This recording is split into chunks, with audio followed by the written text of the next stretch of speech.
bicho! Começa agora Decrépitos.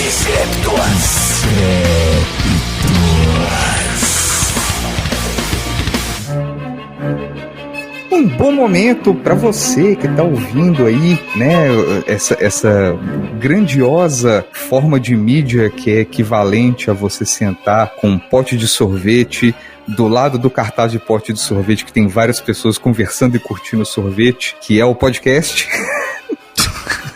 Um jeito legal, começar abrindo, lembrando desse meme, um bom momento para você que está ouvindo, neste exato momento, o PopQuest Decrépitos. Eu sou o Rafael Mordente e hoje a gente tem um episódio para lá de fucking special. Nós vamos falar sobre um livro, né? Nós vamos promover um livro, nós vamos promover mais um talento da literatura aí. E quando a gente diz mais um, na verdade, a gente está falando do outro que a gente promoveu. Nós temos 2 talentos da literatura, hoje vamos falar da segunda obra desse. Mas antes disso, eu preciso apresentar ele, que é...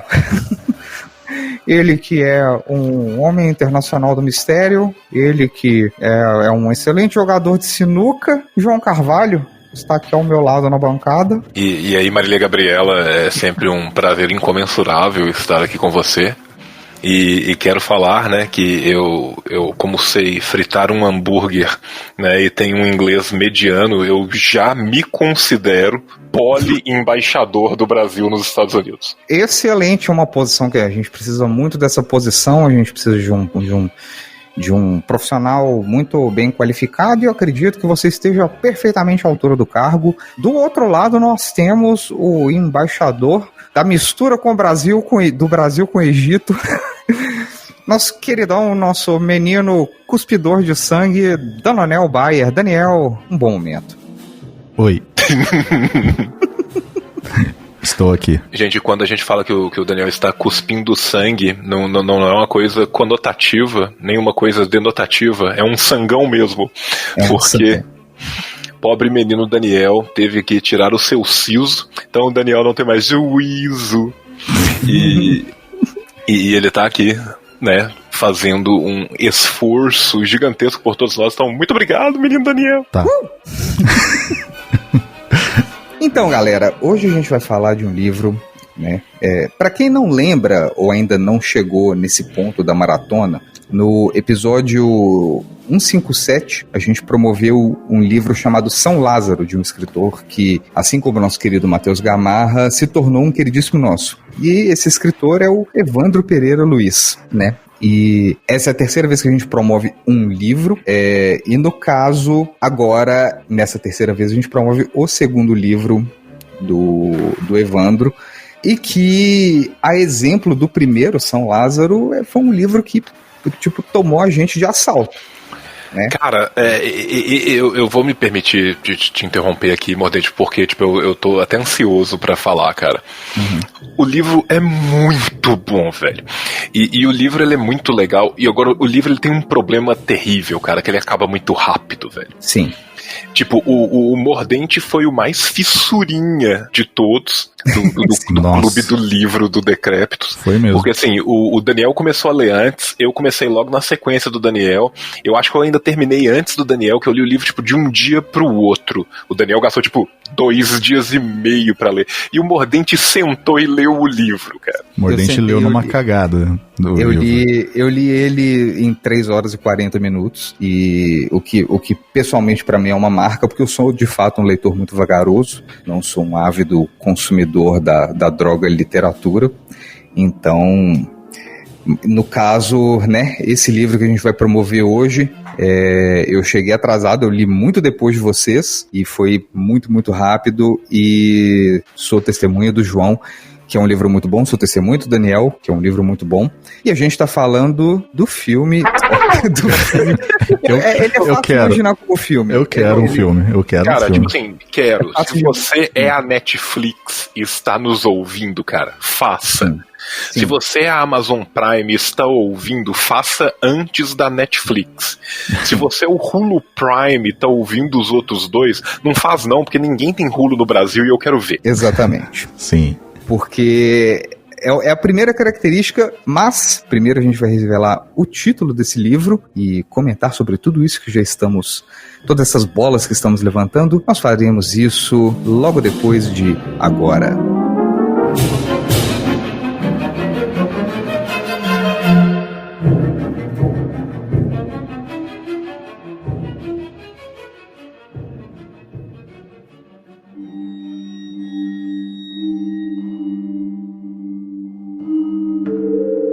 E hoje, galerinha do mal, galerinha avassaladora, hoje a gente vai falar do livro O...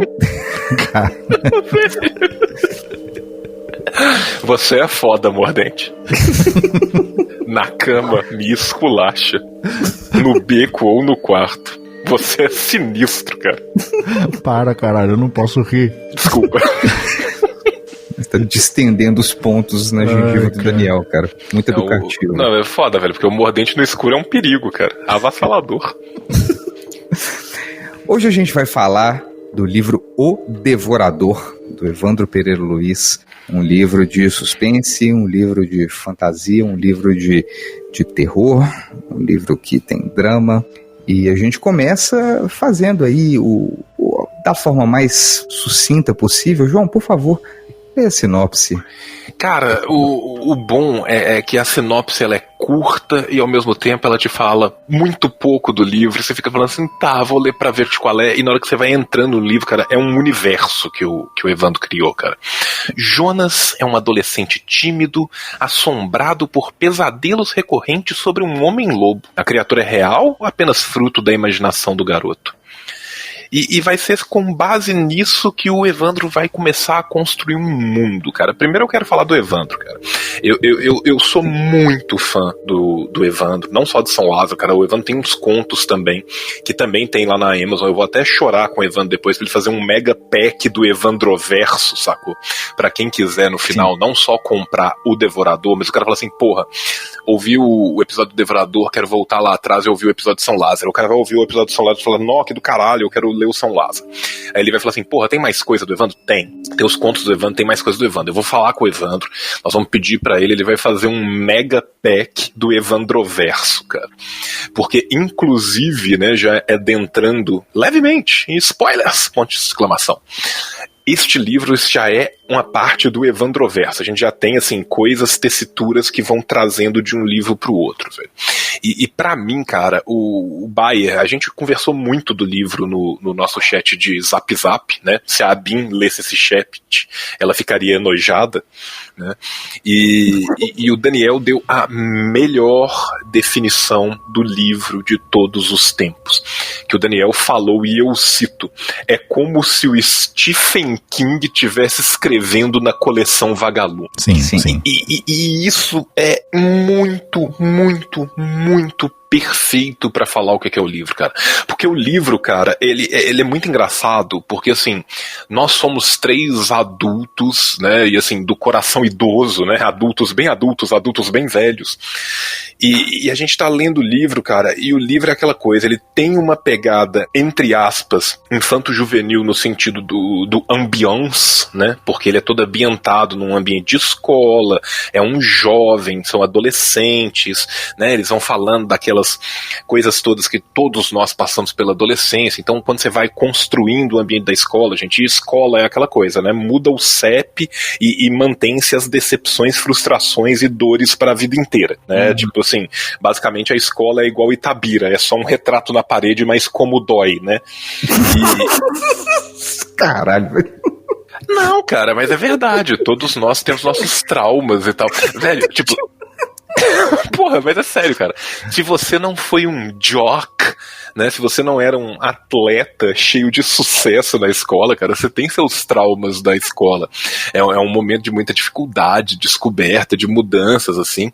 E o Evandro, cara, ele consegue construir 2 histórias, uma física e uma metafísica, uma em cima da outra, uma passando por dentro da outra o tempo inteiro, e você fica tão interessado quanto nas duas e ela se torna uma só, sabe? Isso eu achei, assim, absurdo da construção do livro como todo, né? Tipo assim, você vai acompanhando a vida do Jonas, né? Eu falei um Jonas agora como se fosse o Jonas Brothers, né? Jonas. Você vai acompanhando a vida do Jonas, que na verdade está muito mais para Jonas, né? Do que para Jonas. E à medida que você vai acompanhando a vida dele, cara, você vai vendo, tipo assim, todos os personagens que vão sendo construídos, todos esses arquétipos tão comuns do ambiente escolar, da adolescência, dos momentos de descoberta, cara. E você vai se vendo, né, tanto numa relação pessoal de tipo, porra, eu era fulano, ou porra, eu odiava ciclano, porra, eu queria bater no ciclano até hoje, sacou? Sim. E velho, o livro, assim, ele te enreda. O livro é uma teia que te pega e te deixa envolto ali dentro. E ele faz um casulo contigo e você sai dele uma linda borboleta. E porra, velho, é um livro do caralho, cara. E igual o Daniel falou, cara, é muito também nesse rolê de coleção vagalume, cara. Porque ao mesmo tempo que você, como adulto, tem uma apreensão afastada daquele tempo escolar e daqueles dramas, você tem atrás disso, cara, um thriller de suspense, terror e muitas vezes gore, que você fica assim, caralho, é o Stephen King. E ao mesmo tempo você fica lá, mas caralho, é um pouco a minha vida e é um pouco Malhação, sabe? Então assim, sim. É um negócio de doido que o Evandro conseguiu fazer. O livro ficou muito foda, muito gostoso de ler e é muito leve, cara. O Mordente leu esse livro em 3 horas e 40, cara, e eu super consigo ver gente lendo em menos, sabe? Tipo assim, é um Sim, livro que dá pra você fazer o Rage Across, assim, sabe? Eu não tava tirando onda do meu tempo, não. Era só... Não, eu sei que você não tava, porque, tipo assim, se eu fosse pegar pra somar, porque, tipo, porra, eu tenho menino, trabalho, 200 coisas e tal. Você lê notoriamente mais rápido que eu. Não, eu realmente. Eu li no telefone. Velho, e tipo assim, você pega o livro e você começa a ler, cara, e você fala assim, não, eu vou só mais um capítulo, não, eu vou só ver a próxima ponta dessa história, não, deixa eu só dar mais uma amarrada. Na hora que você vê, cara, você fala assim, caralho, eu tô na página 70. Cara, exatamente. Você descreveu em os exatos estágios pelos quais eu passei. Eu fui indo, tipo assim, chegou na 3ª página, eu falei, não, ok, tô dentro. E aí, quando eu vi, eu tava na 70, foi tipo isso. E eu acho engraçado, cara, porque eu fiquei muito surpreso, cara, com o Evandro, porque, tipo assim, primeiro, velho, um dos livros que eu mais gostei de ler na minha adolescência inteira, e eu não sei se vocês já leram ou não, ele chamava Assombrasustos, cara. Eu adorei esse nome, eu nunca li, mas eu amei. Cara, basicamente, tipo assim, contos de terror e tal, infanto juvenil, mas eram contos pequenos, sacou? E o livro do Evandro, cara, me lembrou muito esses contos, porque, tipo assim, por mais que o livro do Evandro seja um livro grande, seja um livro denso, né, que você pensa assim, beleza, são 160 páginas que você em 4 horas bate, mas são 160 páginas. Sabe, você tem toda uma história, todo um desenvolvimento, né, você vai preambulando e você tem, tipo, né, muito flashback, assim, pra você ver como é que aquilo foi construído, né, você tem todo um mundo onírico que coabita ali, né, então, assim, o livro, ele tem aquela parte física, a parte da existência real, tem a parte metafísica do livro também, e vai tendo os momentos em que você vai tendo essa ruptura do véu, né, aonde o que talvez seja metafísico vai se tornando físico, e assim, e durante muito tempo você não sabe o que é e o que não é real, sacou? Você não sabe, tipo assim, isso é um delírio, isso é uma pressão, isso é a adolescência do menino, as experiências traumáticas que estão fazendo, isso está acontecendo de verdade, e ele consegue te levar nesse momento que você não sabe no livro quase todo, assim, o que de fato está acontecendo e o que está sendo imaginado. Mas ao mesmo tempo, cara, o livro tem aquela pegada leve dos livros que você lia na adolescência, de literatura bem infanto-juvenil mesmo, assim, sabe? Então, assim, eu falo muito de coração isso, cara. O Evandro tá vendendo o livro na Amazon, o Evandro é um cara super independente, faz tudo, escreve, corre atrás, faz os negócios dele. Velho, se eu fosse dono de uma editora, cara, mas eu assinava muito o livro, sabe? Sim. Porque, tipo, porra, cara, eu vejo a galera pagando um pau fudido pra vários lixos estrangeiros simplesmente por eles serem estrangeiros, sabe? Sim.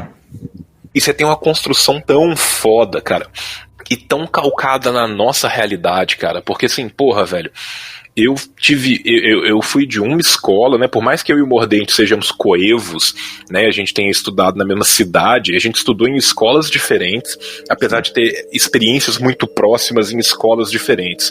O Daniel estudou em outro estado, cara, e todos nós três conseguimos olhar pra aquilo e falar assim, caralho. Eu olho pra aquilo e falo assim, caralho. Isso é uma mistura do Pio 12 com Promove. O Mordente olha pra aquilo e fala assim, caralho. Minha vida no Pitágoras. O Daniel vai olhar pra ele e falar assim, caralho, minha vida na Bairlândia, né? Que esse é o nome do colégio do Daniel, pra quem não sabe. Sim. Pra mim, o que faz a leitura do Evandro ser tão fluida e fácil porque, tipo assim, ele tem uma preocupação com detalhes na hora, tipo assim, imaginando como se fosse uma obra visual, tipo um quadro. Ele é um cara que as formas dele são muito simples, então, tipo assim, a estrutura da história é uma estrutura simples, mas o preenchimento dessas formas é uma tapeçaria fodida, assim, é um negócio com padrões, com detalhes, etc. Só que tudo dentro de formas bem simples, a história é direta ao ponto e os detalhes te trazem pro fundo sem necessariamente você consegue ter empatia sem ficar tomado pelo que você sente. Tipo assim, você não lê o livro prostrado pelo... Velho, eu vou te falar uma coisa, tipo assim... Sentindo e deixando passar, tipo... Chega a ser terapêutico, sabe? Velho, uma coisa que me impressionou muito, Evandro, ainda mais que, tipo assim, né, eu tinha lido São Lázaro, e aí eu tinha lido os contos e tal, beleza. E, por exemplo, assim, o São Lázaro é um livro que ele pega, tipo assim, jovens adultos, né, pessoas que estão ali no começo da vida adulta, no final da adolescência, naquele momento de transição ali. E a partir do momento que os personagens vão sendo construídos, você vai vendo as atitudes dos personagens, não te parecem nada artificial, e a sensação que você tem é que, tipo assim, porra, esse autor ou sabe muito bem ou está vivendo isso, né? E nós todos sabemos, porra, o Evandro é um cara adulto, igual a gente, da idade similar à nossa e tal, e a forma como ele conseguiu construir essa adolescência e esses adolescentes, cara, não parece que é um cara adulto escrevendo ficticiamente sobre adolescentes, parece que é um relato de adolescente. Sim. Sabe? Tipo assim, a construção, a verossimilhança que Sim. a construção dos personagens passa, a diferença de atitudes, a construção do tecido social ali atrás. Sim. E você tem, e aquela coisa, né, cara, tipo assim, usando a expressão lacradora do momento, né, você tem muita crítica social foda, sacou? Porque, tipo assim, você tem uma construção, cara, que é muito clara pra quem viveu e pra quem transitou entre um ambiente e outro, sabe? Para tipo assim, porra, né? Nós todos que éramos de classe média, mas uma classe média mais baixa, mais fodida, e que tinha nego muito rico nos colégios, né? Sim. E que tinha gente muito mais pobre que a gente também, e a gente tava nesse meio que a gente às vezes ia numa festa na casa de alguém rico, mas na maioria das vezes vivia uma vida mais tranquila, mais simples, assim, e tal, e que tinha amigos que eram bem mais pobres que a gente tal, cara. Na hora que você vê a construção da coisa, a forma como as pessoas agem, as interações familiares, quais que são os problemas, você fica assim, caralho, velho, o bagulho é de uma sociologia muito foda. Muito e foda.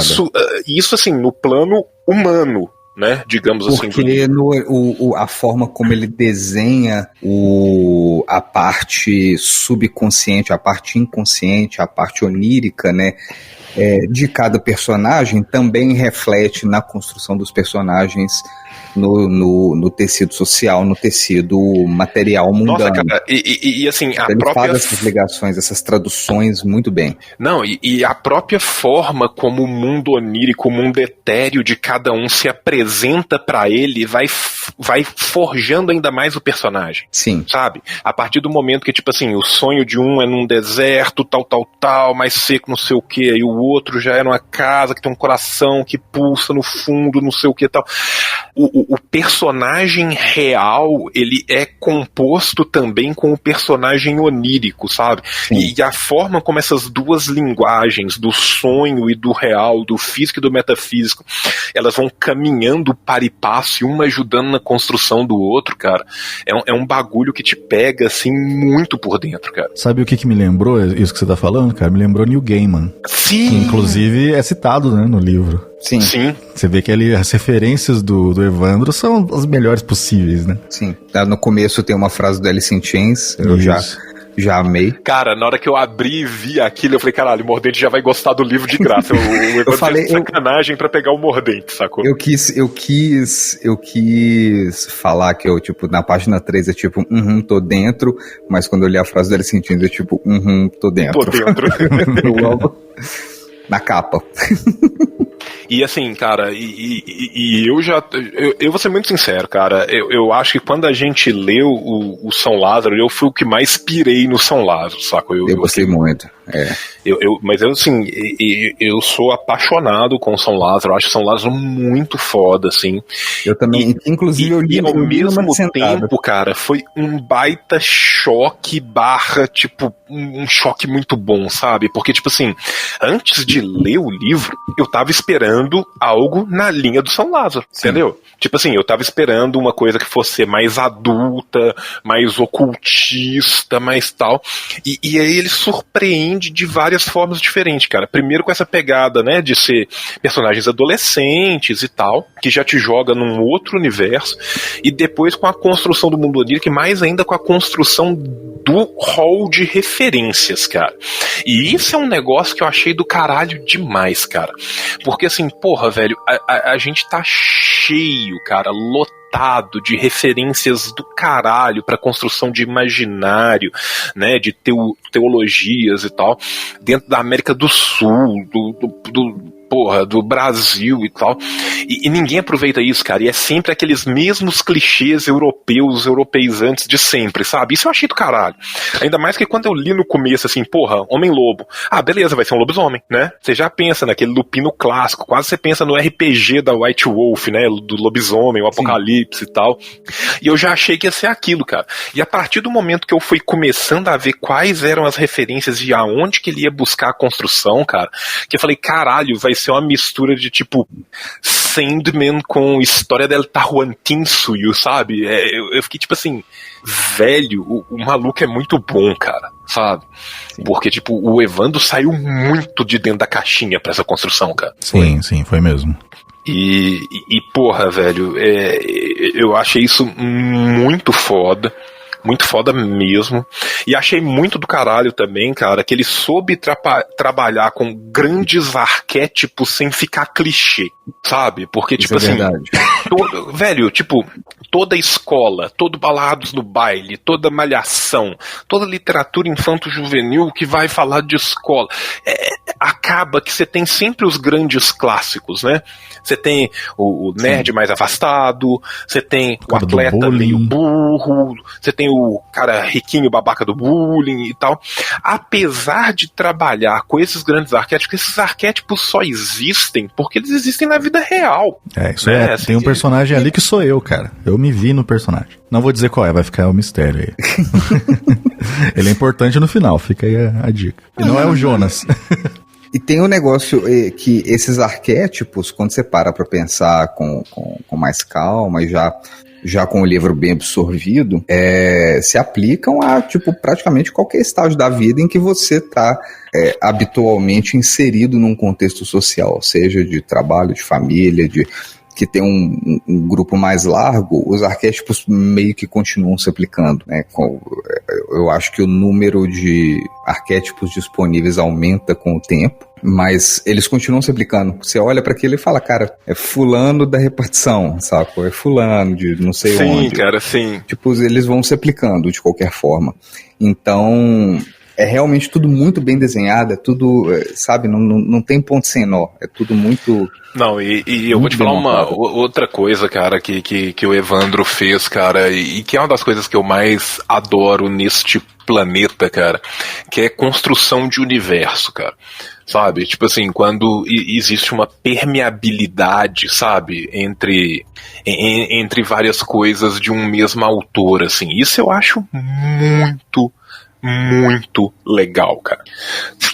Sabe? E assim, pra quem... Aquela coisa, né? Eu vou dar um spoiler de São Lázaro, posso? Uhum. Né, assim, São Lázaro, né, termina com uma grande dúvida, né? O final de São Lázaro, ele é extremamente dúbio. Você não sabe, né, se no final a entidade que lá habitava, se ela foi destruída para sempre ou se ela, ao contrário, conseguiu se tornar livre e escapulir. E isso é uma dúvida que fica... ela fica com uma resposta no final que tanto pode ser um como pode ser outro, né? Fica ao gosto do freguês, assim. Sim. Né? Não espoliando. Não espoliando. Até porque final ambíguo é bom, que você pode falar, o final é ambíguo. E é tipo, você de qualquer forma você tem que saber por quê. Então. O Devorador, ele já faz exatamente essa sequência, porque assim, lá no meio do livro, você tem meio que uma resposta pro que aconteceu em São Lázaro. Isso eu achei foda, cara. Quando eu cheguei nisso, legal. Eu até dei uma paradinha. Sabe quando você tem uma revelação e para um pouquinho de ler e fala... Você para um pouquinho e fala, porra, cara. Vou tomar uma água e voltar depois. Põe a mão na testa, porra, cara. Tipo, é muito bom.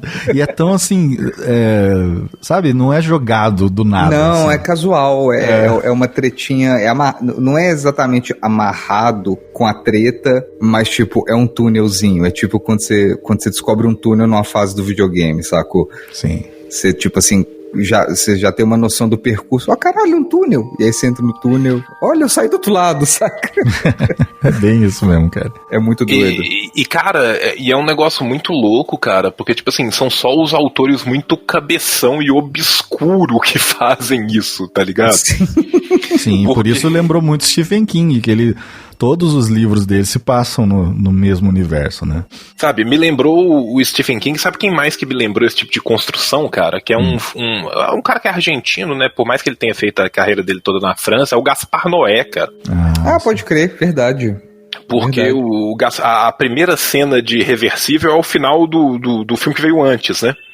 Então, assim, essa continuidade aonde um liga com o outro, você tem uma resposta no outro, numa construção de universos que são complementares e ao mesmo tempo meio que paralelos, né, cara? Você tá pensando que, tipo assim, todas essas histórias estão acontecendo ao mesmo tempo, num multiverso ali que tá sendo criado na mente do autor, que você tá sempre questionando através do metafísico que há de mais humano no homem, né, cara?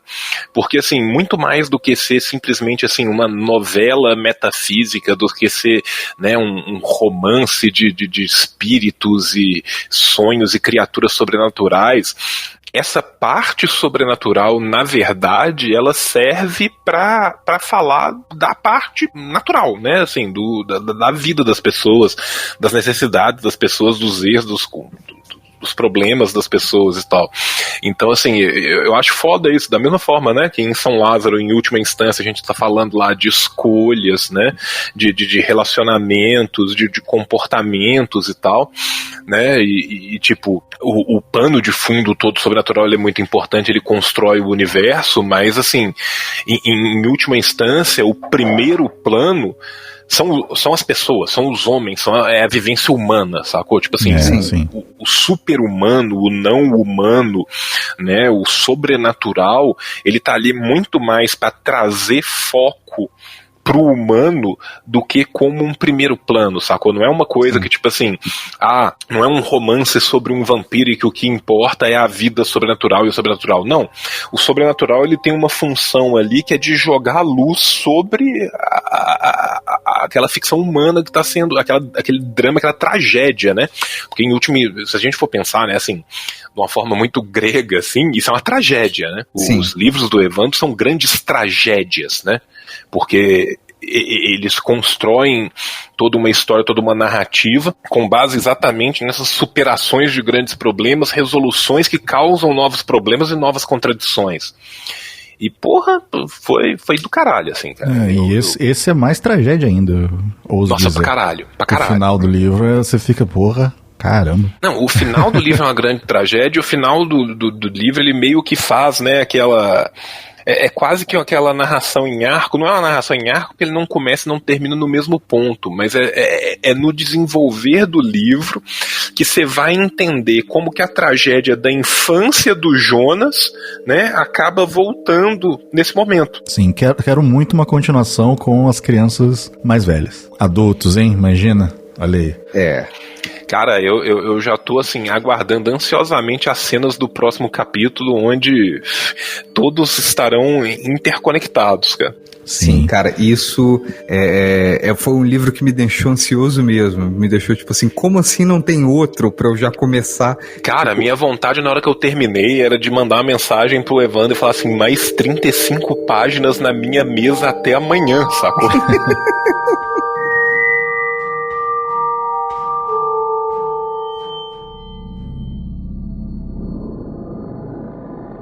Ding, ding, ding, ding, ding. Oh, meu Deus, o que é aquilo lá fora? É o trenzinho do spoiler.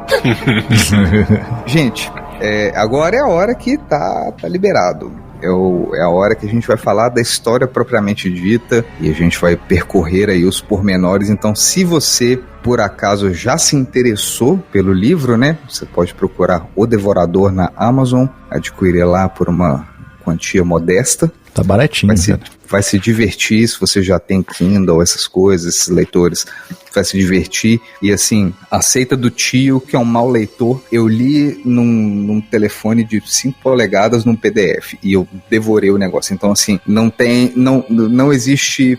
Não tem desculpa. Então vamos pros spoilers? É isso que eu tô falando. A gente tá cruzando os dedos pra você já se interessar, ter pausado esse episódio, marcado lá, parou em X minutos, comprou tudo, leu, pra você vir com a gente agora nos spoilers, porque eu sei que o Daniel e o João vão chorar bosta. Já começa aqui falando, a Helena sumiu. A Helena sumiu, tipo estalo do Thanos. Desculpa a referência. Evaporou. Tipo, cara, assim, achei tão foda isso dela sumir e ninguém lembrar nem que ela existiu, cara. Cara, mas eu acho que, tipo assim, velho, o Evandro é um cara que trabalha, né, assim, a punição dos, entre aspas, pecados dos seus, de uma forma muito absurda, cara. Isso eu acho que é uma coisa, assim, tão sutil da obra do Evandro. E isso tá em São Lázaro e isso tá aqui, cara. O que a Helena queria acima de tudo sempre, cara? Atenção. Ela é aquela menina que ela era sedenta pela atenção, por se sentir paparicada, por estar assim. Tanto que, tipo assim, né, ela mantém primeiro um relacionamento com um dos piores seres humanos desta terra. Mas você sabe que eu odiei mais ela do que ele, viu? Pra mim ela é a pior de todas.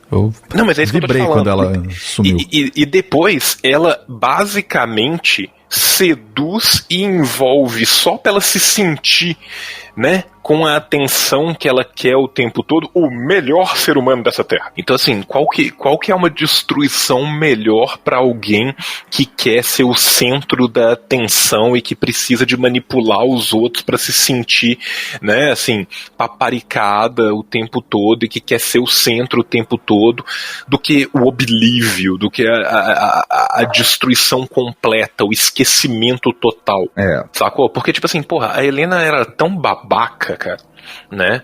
Porque, tipo, cara, quando uma das melhores amigas dela é exposta na escola, né, por causa dos dois babacões mor, né, que tipo assim, o Thiago, ele era o cara do bully que batia porque apanhou, né. O Thiago é uma vítima, mas ele é tipo, ele também não tem um pingo de introspecção. Mas aí sacou? também... Porque tipo assim, cara, os dois piores seres humanos do livro inteiro é a Helena e o Henrique, cara. Eu diria que o Samuel e o Henrique.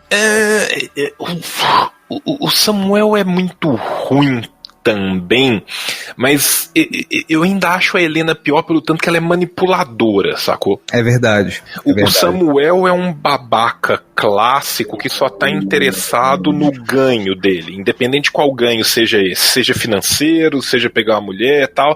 Ele é um cara focado nos seus resultados e tal. Então assim, ele é um lixo de pessoa? Merece tudo que aconteceu com ele? Sim.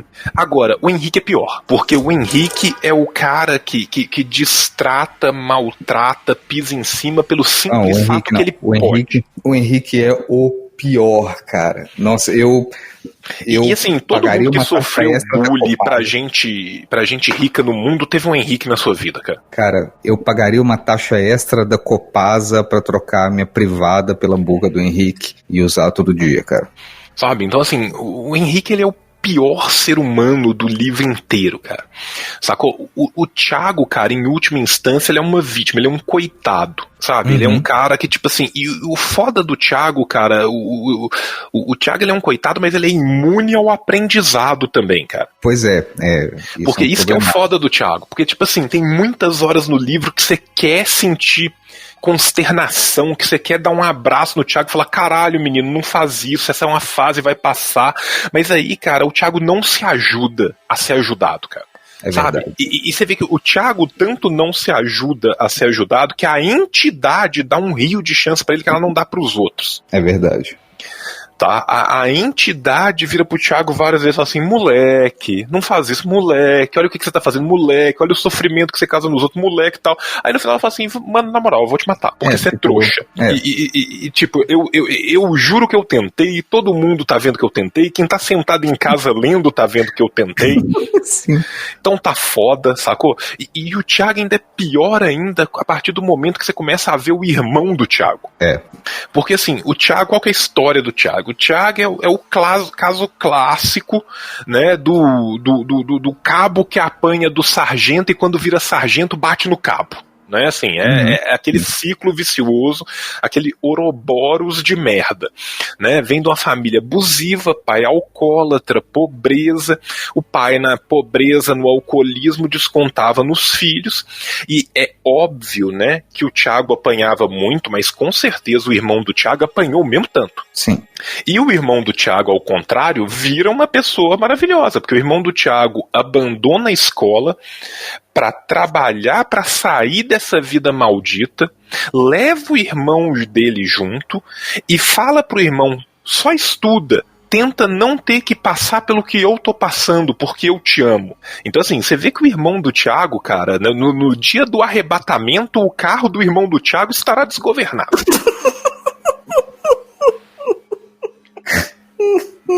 Não, é sério, o irmão do Thiago vai subir igual um foguete, sacou? Tipo assim, você não vai ver nem a velocidade do homem subindo.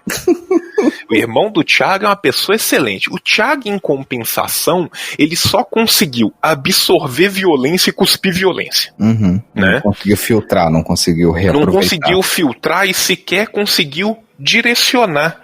Porque o Henrique, vírgula, pior ser humano da história deste planeta, vírgula, incluído Adobe Hitler, vírgula, é tão filho da puta, é tão babaca, que ele ainda faz questão de pegar e transar com a menina que o Thiago é apaixonado na frente dele. Sim. Sabendo disso e fazendo só porque ele pode.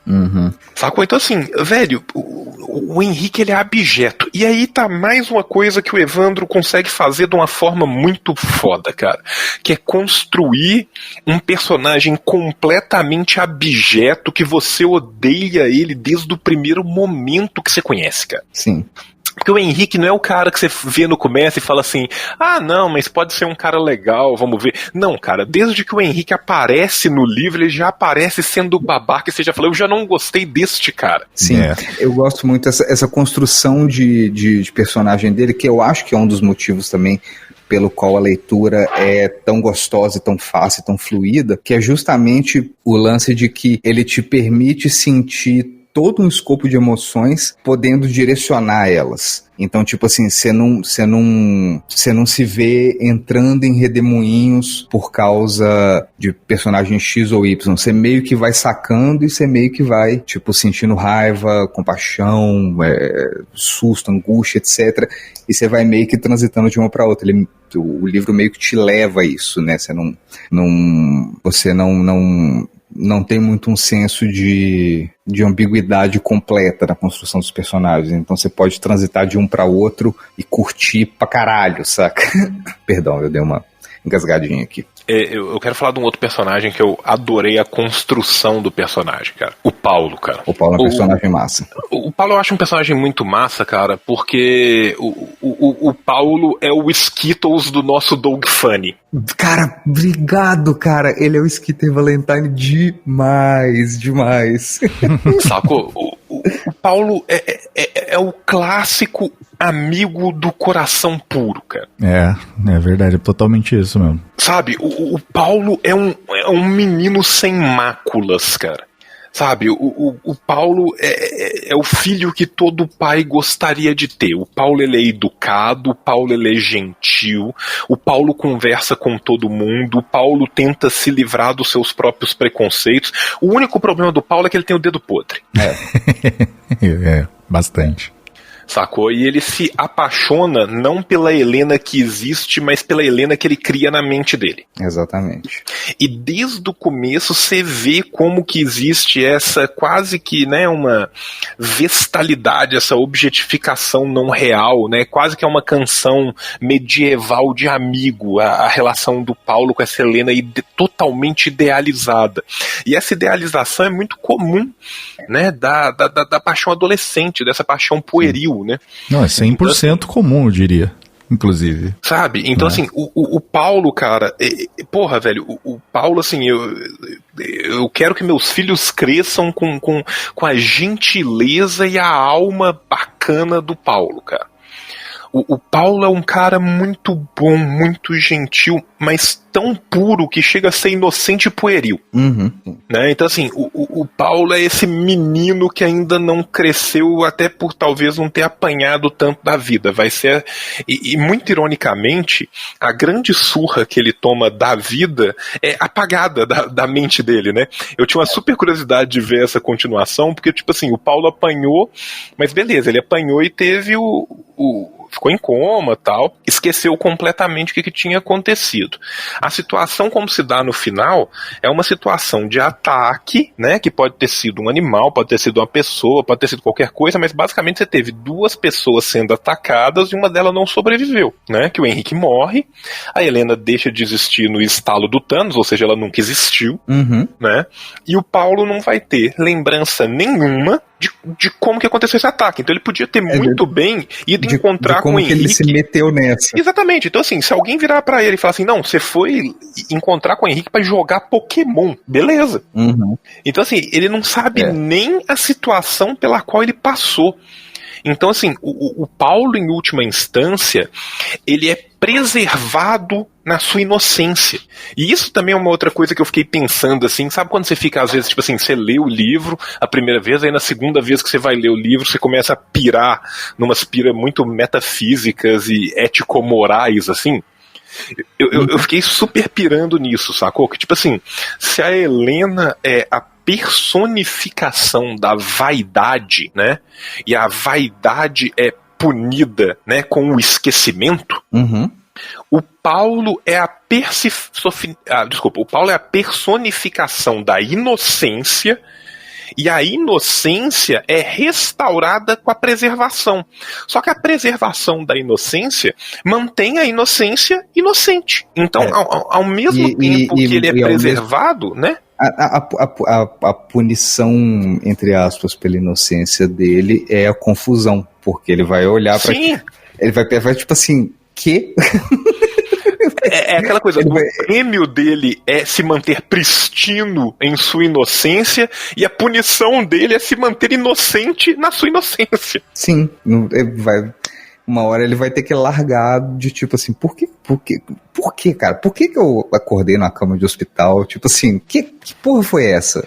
Vai ter que viver com isso. Tipo assim, até hoje eu não sei porquê, mas eu meio que, sei lá. Aí tem que ver como é que constrói o personagem, né? Sabe, e é por isso que eu super queria ver o que acontecia depois, só pra ver mais ou menos o Paulo chegando pro Jonas e falando assim, mano, na moral, você sabe o que aconteceu? Não. Tá tarde, meu ônibus não passa mais. Jonas, são 1h da tarde. Tchau, Paulo.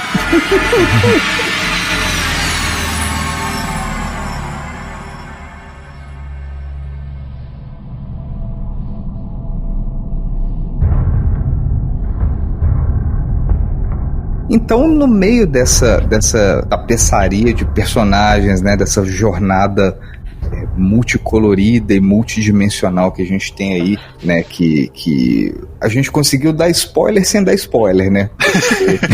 Foi bem isso.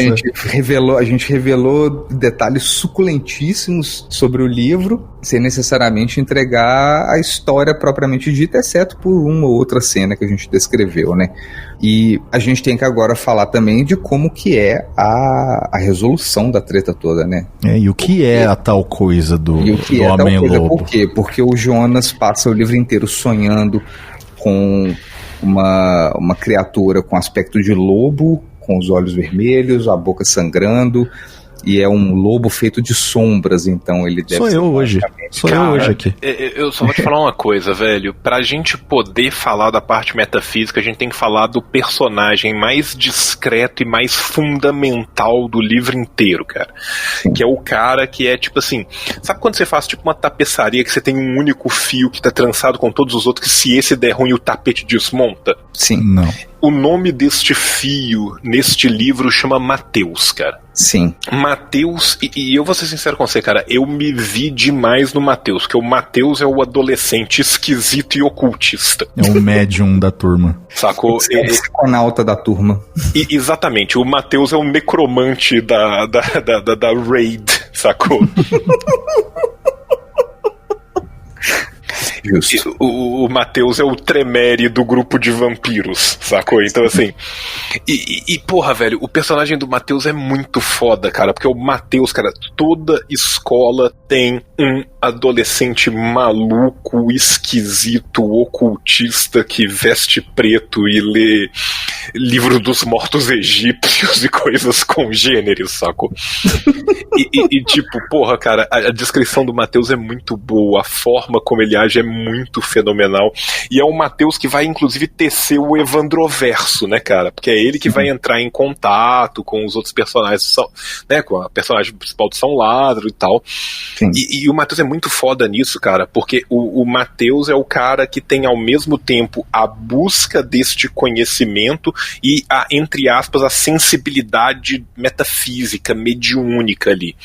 Porque o Jonas, que é o principal, ele tem isso sem saber porquê e sem nem entender que ele tem isso. Ele só vai entender de verdade que ele tem isso quando o Mateus consegue entrar no sonho dele e levar ele a entender. Sim, isso, cara, isso é muito doido. Esse encontro, a forma como as coisas vão, tipo, passando paralelas, aí começa a rodar em espiral, né, em hélice dupla, ele eventualmente encontra. Na hora que encontra, você fala, porra. Não, na hora que eles encontram no sonho é do caralho demais, cara. Eu levantei e comecei a ler em pé, cara. Eu tive a mesma sensação, cara. Eu também, cara, eu sabe quando você vai ficando nervoso e aí você levanta, cara, que você fala assim, caralho. O meu, eu lembro, eu estiquei as pernas e pus a mão na testa. Foi, caralho, desse jeito, caralho. Não, eu levantei e comecei a ler andando em círculo, sabe? E cara, nossa, é excitante, cara. Seu coração vai palpitando junto com o encontro, assim, cara. E o Mateus é esse menino, né? Tipo, ocultista, mediúnico e tal, que vai sentindo, né, nos sonhos essa perturbação dessa entidade, e ele vai buscar o conhecimento, né? E aí ele se encontra com uma outra menina né, também do... A Sarah. A Sarah do colégio. A Sarah é foda, cara. A Sarah é do caralho, cara. A Sarah é outro personagem do caralho, cara. A Sarah, assim, eu encontrei minha Sarah na vida mais tarde. Eu queria ter encontrado a Sarah na adolescência, igual o Jonas. Não, e a Sarah dando uma surra nos moleque, bicho. Não, que isso. Nossa, cara, que cena foda. Chegou porrando geral. Não, é realmente... eu arrisco dizer que, na verdade, a base desse fio, que é o Matheus, tá entrelaçada com a Sarah. Aham, sim. E que, por sua vez, assim, é uma personagem coadjuvante, mas tem a mulher mais velha, a médium, que eles encontram lá no a Sarah salvou o Jonas, cara. Sim, a Sarah salvou o Jonas. E o que eu acho legal, cara, é que tipo assim, o Jonas e o Paulo são o núcleo mais pueril meninão. Pueril meninão. Um bom termo.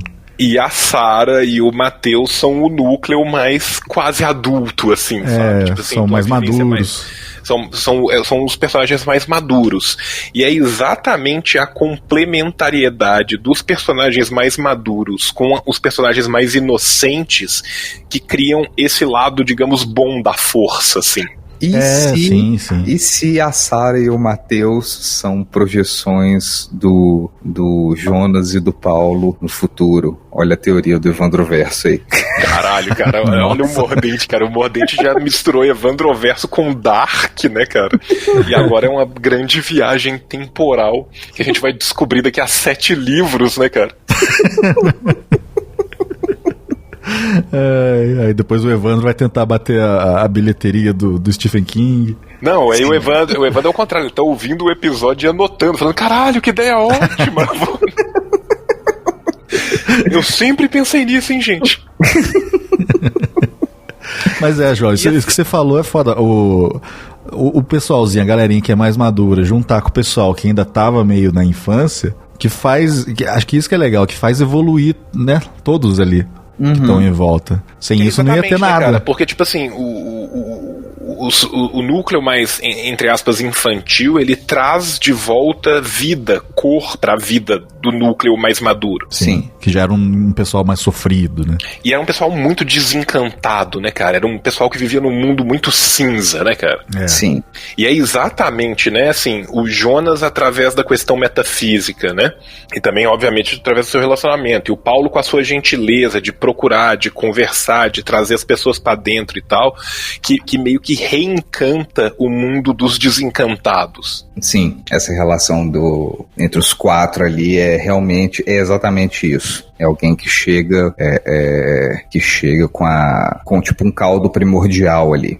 Tipo assim, que tá árido, tá estéril, vamos... Não, e assim, e fechando essa parte metafísica como um todo, cara, um negócio que eu achei, 2 coisas que eu achei muito, muito, muito foda, cara, né, voltando agora um pouco mais pra história do Jonas, cara. Primeiro, cara, o fato dele trabalhar com toda a mitologia do Tahuantinsuyo, né, que é do Império, do que a gente chama de Incas como um todo, né, mas que são vários outros povos juntos, assim. Ele trabalhar com essa mitologia como um todo, cara, eu achei muito do caralho. E um detalhe que fica ali quase perdido no meio, cara, é a avó do Matheus, do Jonas, desculpa. Sim, a avó do Jonas, a mãe, né, do pai do Jonas, a Pátia, a deusa solar que representa a deusa o nome é exatamente... O nome vem de Pachamama, né, cara, que é essa deusa que representa quase que o tecido universal no qual todos os outros deuses vivem, convivem e habitam e são, né, e essa mulher é basicamente, né, ela, a avó dele, né, ela é essa encarnação terrena de uma reencarnação de todo um passado mítico desses povos primordiais da América, né? E é ela que traz esse fio condutor que vai ligar, entre aspas, os céus com a terra, né, cara? Sim. E assim, o Jonas, ele vem, né, ele, apesar da sua vida sofrida, né, que você pensar assim, é um rapaz que se tornou órfão muito cedo, de um pai que o amava muito, né, que você vê dele, das poucas coisas que ele fala do pai, que ele lembra da relação, era um pai presente, era um pai legal, um pai bacana, né, que foi ceifado pelo câncer, né, mas que ao mesmo tempo esse pai se manteve presente. né? E esse pai se manteve presente meio que no seu último momento, sacrificando tudo para poder dar pro filho uma proteção que ele não poderia dar pessoalmente, né? Para que o filho para que o filho pudesse crescer, né, sem o pai, mas entre aspas com um pai, né? Sim. Que é a entidade que vai proteger ele, né? E aí é uma coisa que eu acho que é muito do caralho, que é a gente sair muitas vezes desse moralismo, sabe, assim, muito judaico-cristão, muito tipo assim, o bem e o mal e não sei o quê, e entender toda uma outra gama, né, cara, de conceitos de justiça, de reparação, de equidade, né? E dos preços que estão também incluídos nisso, cara, que tudo isso é trabalhado através dessa mitologia, né, do Tahuantinsuyo, né, dessa mitologia, né, incaica, ameríndia, né, desses povos primordiais, assim, do Peru. E assim, cara, eu já estive no Peru 3 vezes, eu sou apaixonado com a cidade de Lima, eu super moraria lá. A descrição que ele fez, cara, das periferias de Lima é muito igual, cara. E assim, eu já tive muito nas periferias de Lima, inclusive já fui, assim, em até umas mais afastadas da própria cidade de Lima, assim, e é muito isso, cara. E a descrição que ele faz é uma descrição muito viva e muito vívida, e assim, pra quem conhece o lugar, cara, conhece os cerros e tal, você vai vendo ele falar e você se imagina no lugar, sabe? Sim. Eu que nunca fui, fiquei, tipo, consegui imaginar, consegui fazer um desenho mental muito, muito, muito, muito bom. Então... E assim, e a pesquisa que ele fez, né, cara, porque assim, o cara, o Evandro aí tá de super parabéns, cara, porque assim, ele foi buscar uma referência que não é nem de perto a referência mais usada por ninguém, né? Sim, ele realmente foi perfunctório num lance muito pouco explorado, cara, e assim, muito, muito bem detalhado, muito bem usado, né, porque ele não estava ali se propondo a realmente falar sobre mitologia, mas é tipo assim, eu sei como esses mecanismos aqui funcionam e eu vou usar eles nessa história. Então ele usou essa planta, né, muito bem. E nisso, cara, me lembrou muito do que o Daniel falou das influências do Gaiman, né, cara, do Neil. É verdade. Cara. E é isso, galera. A gente falou sobre O Devorador, do Evandro Pereira Luiz, né, durante todo o episódio. Eu acredito, na minha percepção, que a gente falou tudo sem falar tudo. Então eu acho que isso foi fantástico, porque eu me vi relendo e mentalmente e revivendo o que eu vi quando eu li. Acredito que o João e o Daniel também. E agora a gente vai para aquela parte sensacional aí das impressões finais, o que a gente trouxe da leitura para cá, como é que a gente resumiria isso? Vamos começar pelo menino Daniel. Eu quero continuação, eu quero saber mais do que o Jonas virou. Sim. Saca? Agora que ele descobriu toda a origem dele, né, o bicho lá, a gente nem falou o nome dele, falou? Vacon, ou Wacon, eu não sei se é com W. Eu quero... Sabe o que isso daria muito bem, cara, esse livro, Devorador? Daria uma HQ muito foda. Daria. Né? A forma como é montada, é tudo muito visual, é tudo... não perde tempo com descrições, mas sempre detalha muito bem. Sim, então, toda vez que abre uma cena, você já vê o lugar, você já imagina totalmente. É muito isso, é do caralho. Isso em HQ fica legal, como filme até, né, na pala, no começo do episódio e tal.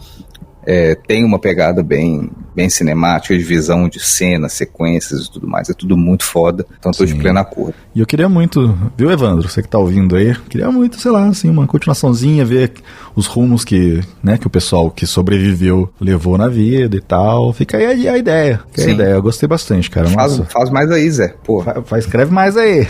Ele tá terminando o episódio, já tá abrindo o Word já, né?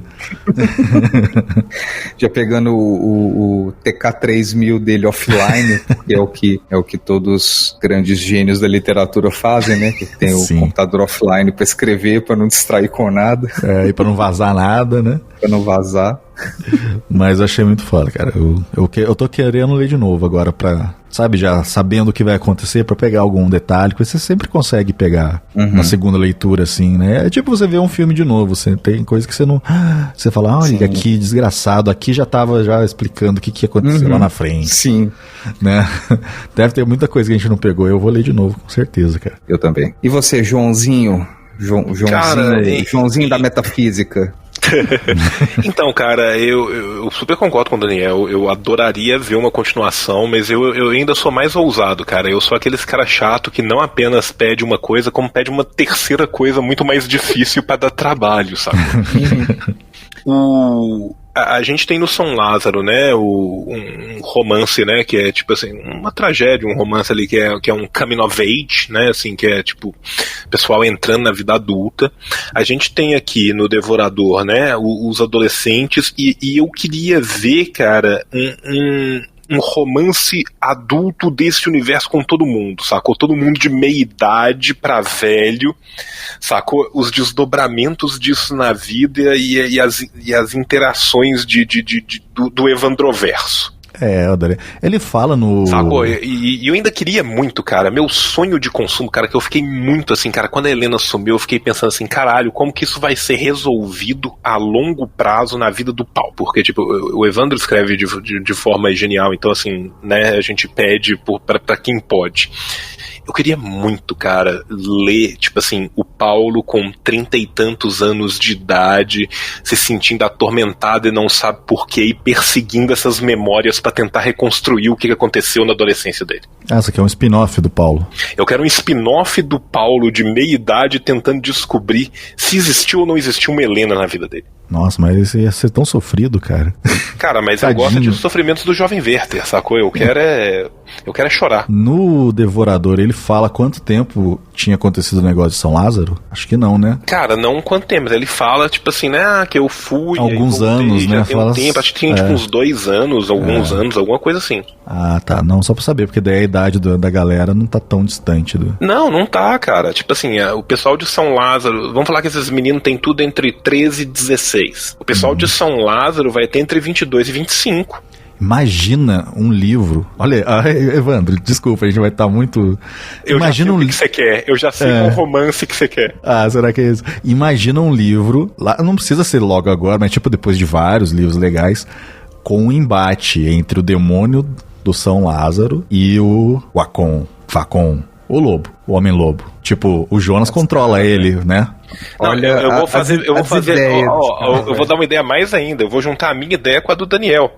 Imagina se no romance do Paulo tentando descobrir o que aconteceu, ele é seduzido pela demônia de São Lázaro. Eita, olha aí. Aí vem todo o embate. O Jonas vai ficar naquele momento em que ele, ao mesmo tempo que quer preservar o amigo, mentiu para o amigo durante 20 anos sem contar para ele de uma realidade que ele existiu, mas que ele salvou dela. É, porque só o Jonas e o Matheus que sabem. Os caras, você dá 5 minutos pros caras. Nós escrevemos já tem o Capitão Marvel do Evandroverso, já tem o Homem-Aranha e o Homem-Aranha no Aranha-Verso do Evandroverso. Já tem os Skrulls.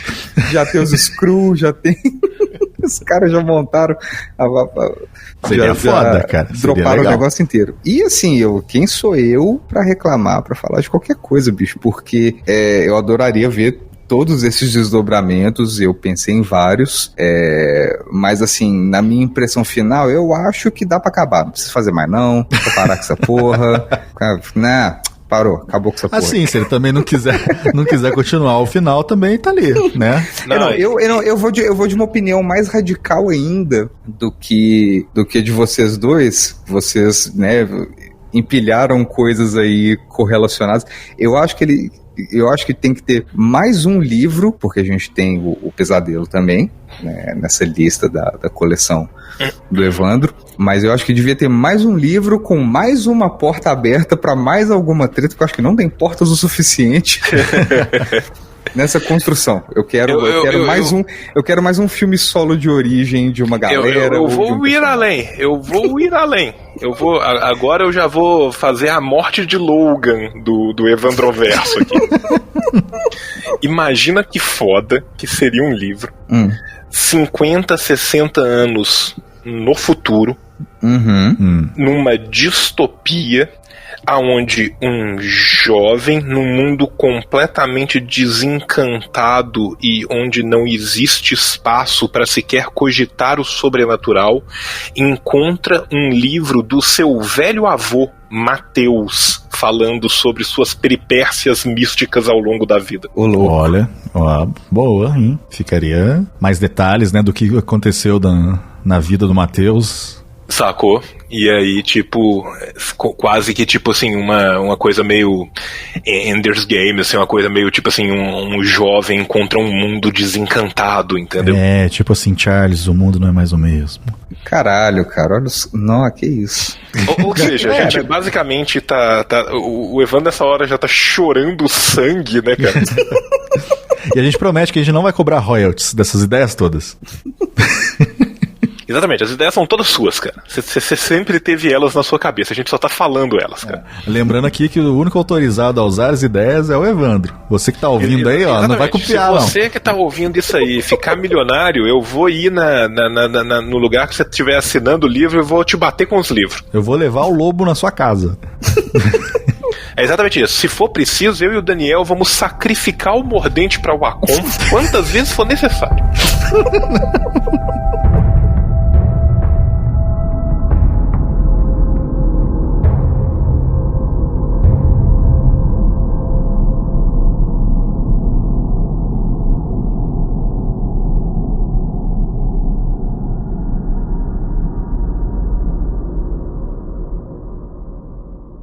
Tchau, tchau! Você ouviu? Decrépitos. De volta na próxima semana.